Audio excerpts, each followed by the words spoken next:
As U.S. President-elect Donald Trump's inauguration approaches in January, his cabinet continues to take shape as Trump appointed Indian-American entrepreneur Sriram Krishnan as the senior White House policy advisor on artificial intelligence. Amid all this, Trump slammed what he called unfair fees for U.S. ships passing through the Panama Canal and threatened to demand control of the waterway be returned to Washington, D.C.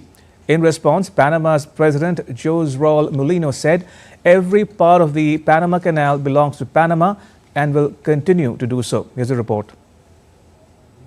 As US President-elect Donald Trump prepares for his inauguration ceremony on January 20, he is naming key officials to his administration. Trump has included several Indian origin individuals in his cabinet. Some of them have even spoken on India.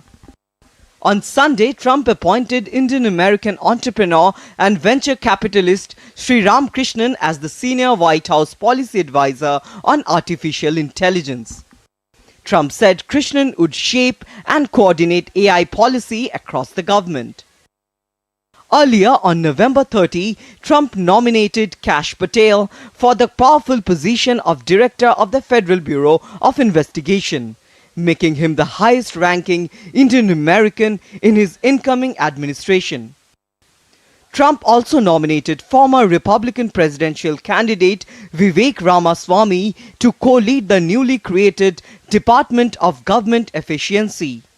Other prominent Indian American nominated by Trump are Dr. J. Bhattacharya, nominated to lead the National Institutes of Health, Tulsi Gabbard, nominated as Director of National Intelligence, Harmeet K. Dillon for Assistant Attorney General for Civil Rights. As Inauguration Day approaches, many Americans are wondering how a new administration will impact their lives. In his victory speech, Trump vowed he would govern by a simple motto: promises made, promises kept. We are going to keep our promises. Trump had promised action on issues including immigration, economy, and the war in Ukraine.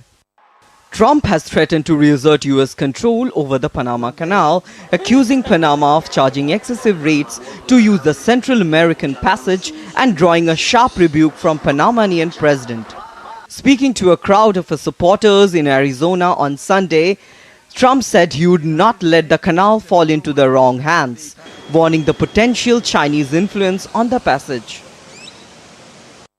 We will never, ever let it fall into the wrong hands, but it's falling into the wrong hands.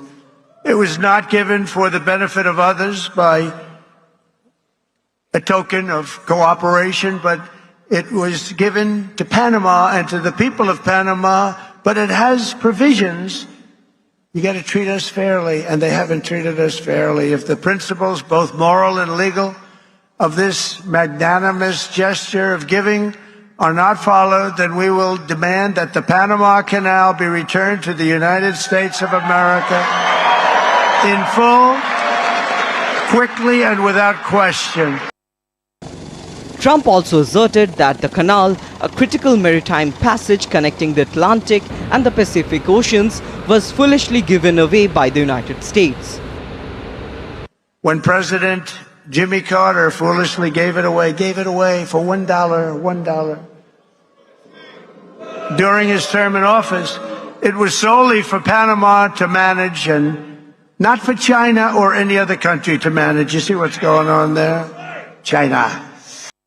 Trump's remarks prompted a quick rebuke from Panama's president, Raul Mulino, who said every square meter of the canal and surrounding area belonged to his country.